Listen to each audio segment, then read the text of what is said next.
Welcome to the Therapy Show podcast. I'm your host, Lisa Mustard. In each episode, I interview a seasoned and knowledgeable talk therapist from the counseling world to glean valuable insights, techniques, and tools that you can apply to your practice and your life. And if you're considering a career in the counseling field or just want to hear about what it's like to be a talk therapist, then this is the podcast for you. So this is going to be my last Put It Into Practice episode before 2023.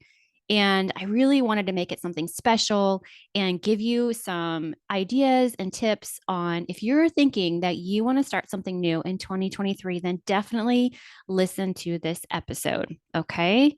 So I titled it Start Something New in 2023 because if you're feeling a pull to start something new next year, I know this feeling really well because I've had this feeling or this pull or desire like so many times over the past decade, over the past 10 years. Maybe you're thinking it's time for a new career, or maybe you want to start a side business, or maybe you've even thought about going back to school, or honestly, you just want to start a new hobby. It can be a really exciting feeling. And I have followed my desires or the itches, I'll call them that. And I've tried out all kinds of new ideas and things over the past couple of years. And some were huge busts. Like working to start a private practice is not for me. And for a number of reasons, mainly I work full time doing therapy, counseling. And then I thought, do I really want to put so much of my time and energy into creating a private practice when ultimately I wasn't sure that was my end goal if I wanted to just go into private practice because I really like my job. So I ended up, but I wanted to create another stream of revenue. So what I decided to do was I went in a completely different direction and worked as a contractor for an online teletherapy service, which I really enjoyed. And I would go back to that if needed. Like if I needed to bring in extra income, I would go back to that option. But then I ended up having the idea to start this podcast. And for those of you who are listening that aren't therapists, some of my episodes of the podcast qualify for continuing education contact hours. So I ended up with starting a side business, leaving that teletherapy job and going into creating continuing education for therapists. So I just kind of, I knew that that was going to be the long game. So I decided that, hey, that's what I want to do for the extra income. So the podcast was the vehicle to get me there. So, like I was saying, I ended up having the podcast idea. So I had to give up that online teletherapy service job. But okay, back to back to the idea of starting something new. But one thing that really helps me get into the mind frame of being excited about starting something new and not worried or anxious, because you can have those feelings, right? You can have both feelings. You can be excited and you can also feel anxious, which I think is kind of a cool combination. Like it kind of maybe that's when the adrenaline kicks in. But staying excited is more important than worrying and stress and being anxious. So one of the things that I do or did or always do when I'm thinking about starting something new is identifying my values, my core values. But hold on to that thought because I'm going to come back to it in just a little bit. I want to talk some more about starting something new and like having your thoughts in a good frame before we come back to the values. Okay, so like I said, I know it can feel really overwhelming to consider starting something new, but I want you to try and tap into the feeling of excitement about starting something new and not worry, anxiety, or stress, or fear. Don't tap into those because it's a choice to change your thoughts, which are then going to change your feelings. So let me say that again. It's a choice to change your thoughts about starting something new, which will change your feelings. So, what thoughts can you tell yourself about starting something new and then having excitement follow those thoughts? This is what I tell myself. Thinking of starting something new is just the beginning of the process. And I want to take my time and process what's going on internally as well as externally. And I'm going to be very logical and reasonable in my awareness process. And I'm not going to judge what comes up. I'm not going to judge it at all. This helps me stay objective to what's happening in my life. This is truly a discovery process. Okay. So listen to that again. Hit rewind 15 seconds and listen to that again. So why is it important to identify your values when considering starting something new? Because if you don't identify the drivers or the values behind your wanting a change, you will give up or stop pursuing your new idea when the going gets tough. All right. Do you get that?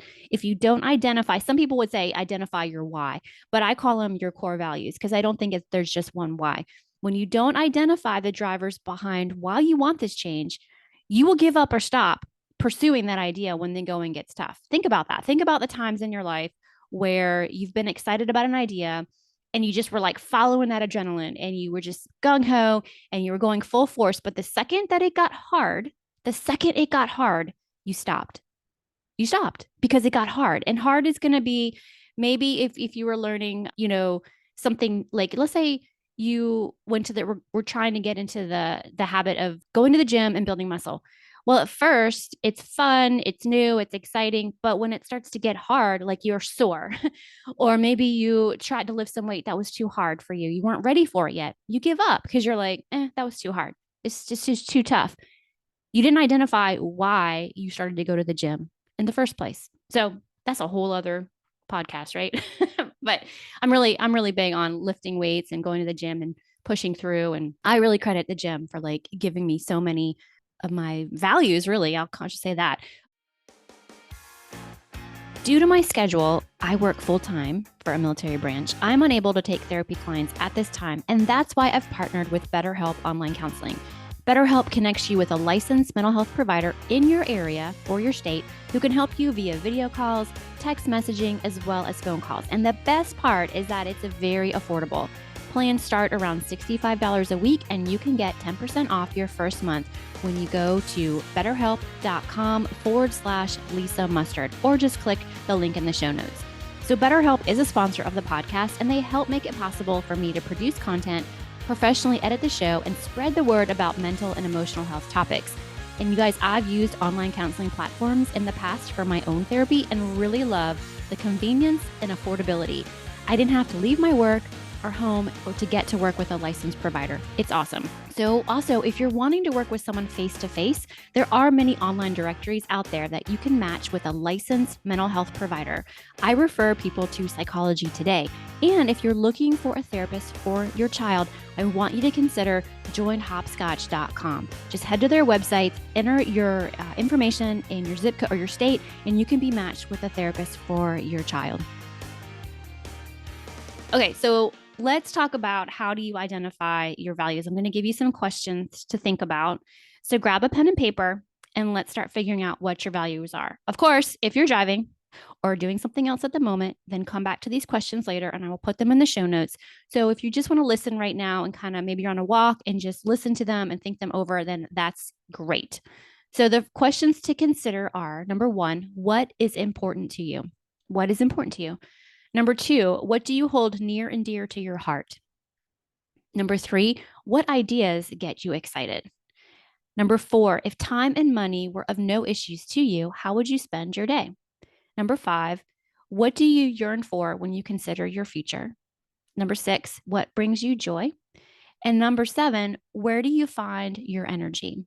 So, like I said, I'll put these in the show notes, come back to them later, but it's really important that you think about these questions. In fact, I think these are pretty much the questions that when I was doing life coaching many years ago, I think these were the things that he was asking me. And I never had really thought these things through in the past. And now these are the questions I ask myself when I'm considering starting something new. All right. So once again, take some time to really think about these questions and don't judge what comes up. Just write it all down and let it flow out of you. Don't judge it. And once you've answered these questions, you are well on your way to uncovering your process and identifying your values. And after you've thought these questions through, you may start to see themes emerge. When I answer these questions, these themes start to emerge for me. So when I answer the question, what is important to you? Family is important to me. Family focus, family first is important to me. What else is important to me? Time freedom is important to me. Creatively making a difference in the lives of others. That's huge for me. In fact, that's the one value that I have held on to for the past 10 years that has really spurred me in trying new things to help other people. So as a therapist, I can spend all my energy and time in therapy sessions, right? Which is great. I love doing that work, but I also was starting to have this itch to do something more with it. hence the podcast, creatively making a difference in the lives of others through podcasting. And for you, if you're a therapist, or even if you're not a therapist and you have that same value within you, how can you do that? Like what? I mean, just start thinking about that, and don't be married to any of the ideas. Just brainstorm. What else is important to me or to you? Really think those things through. What ideas get you excited? Oh gosh, I mean, I could just, over the past 10 years, everything gets me excited because I love ideas and I love thinking them through. But I also know that it's really important for me to use the skills that I've already developed. Okay. So think about that. Like, what skills do you already have that you love using, that people compliment you on? And if you don't know yet, or maybe you're like early 20s and you haven't figured it out yet, ask your friends, ask your family, what did they notice in you? And if you're in your 40s or 50s, like us or me, then do that as well if you're not sure. I mean, I could walk through each one of these questions and answer them from my perspective, but I don't want to put any ideas in your head. I really, truly want you to have this discovery process of identifying your values. And one more thing, don't do this. Whatever you do, don't go and Google list of values because values aren't meant to be chosen like menu items. Okay. I know it's tempting. I've done it too, but try not to do it. It really just clouds the creative process, I think. All right, guys. So this is just step one on starting something new in 2023. And I really, over the next couple of weeks, while I'm taking a break from podcasting and enjoying my family, like I said, one of my values, and thinking about creating content, another one of my values, creatively making the difference in the lives of others, and time freedom, which means burning a lot of vacation time that I have with my job. I'm going to be, thinking about what I want to bring to you guys in 2023. And so when I come back next year, we're going to dive into the values more, and we're really going to get focused and clear on your values and figuring out what you are meant to do next if starting something new in 2023 is what you want to do. Now, if you are listening to this and you're like, no, I'm good. Like, I don't want to do anything different in 2023, but you have a cousin who does, or a sibling, or a parent, or a child, then definitely share this episode with them, because I can't think of any other way to get clear and focused on beginning something new when I have that itch or desire. I always come back to this exercise, and I'm going to review it one more time. I'm going to tap into having new thoughts. I'm going to tap into the discovery process. I'm going to figure out how can I be excited about this instead of anxious or worried. And definitely we'll talk more about that, because anxiety and worry are going to pop up as you're thinking this through. You're going to have imposter syndrome. We all do, by the way. You may have fear of failure. We all do, by the way. But I really want you to try to put those things aside and get excited and get inspired. And I really want you to get curious about this time in your life and identify your values. Because like I said, if you don't identify your values and know the why that you're getting into this, when the going gets tough, you're going to just give up and you're going to stop. And I've been there. I know what that feels like. And I'm here to help you guys pull through this and to create your best life in 2023. So happy holidays, you guys. Merry Christmas. I hope you have a wonderful, wonderful holiday, and take good care. And I'll see you in the new year. I just want to remind you guys that the Therapy Show with Lisa Mustard and the information provided by me is solely intended for informational and entertainment purposes and is not a substitute for advice, diagnosis, or treatment regarding medical or mental health conditions. Although I am a licensed marriage and family therapist, the views expressed on this podcast or on my website or any related content should not be taken for medical or psychiatric advice. Always consult your physician before making any decisions related to your physical or mental health. Hey guys, before we end this episode, if you are liking my content, if you're liking my podcast, be sure to go over and leave me a 5-star review on the podcast platform of your choice. And if you are up for it, I'd love it if you left me a review as well. Well, that wraps up another episode of the Therapy Show with Lisa Mustard. I know there are hundreds of thousands of podcasts out there, and I'm thankful you've chosen to listen to mine. Be sure to visit lisamustard.com to access the show notes and discover more fantastic content. And I'd be grateful if you subscribe to the show. Thank you.